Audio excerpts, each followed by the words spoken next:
My name's Courtney Desiree Morris, and I'm a visual and performance artist. All of my work that's going to be in Bay Area now, 9, is from orisha spiritual traditions. And I think a lot of my work is really focused on trying to recuperate the spiritual traditions of people of African descent in the West and the kinds of knowledge that those traditions hold about everyday social life, about the environment, about how to be in right relationship with each other, with the planet, and how to create a world that is more sustainable and equitable. And so Oñí Ocan was really an attempt to engage deeply with the medicine and the aesthetics of Oshun.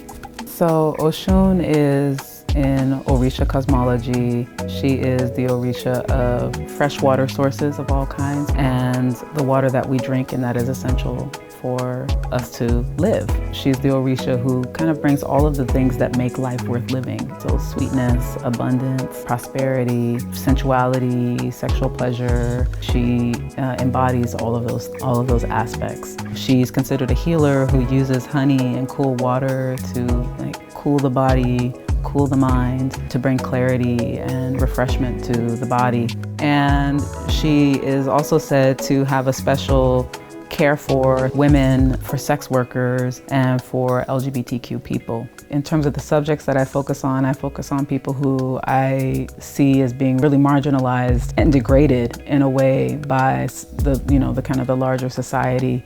And so, I take the opportunity to really center those bodies and those identities and those voices in the work. The process of working with this kind of Oshun medicine, this Oshun wisdom, it's really taught me that everybody needs sweetness, and that there are people who are in positions of power who imagine that because they have power that they're free, and they're not free.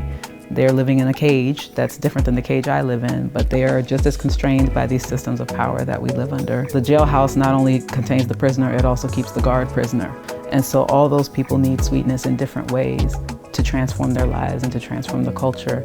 And I think once we kind of start to think about power in that way, it really kind of shifts how we think we can intervene in the culture, as scholars, as community workers, and also as artists.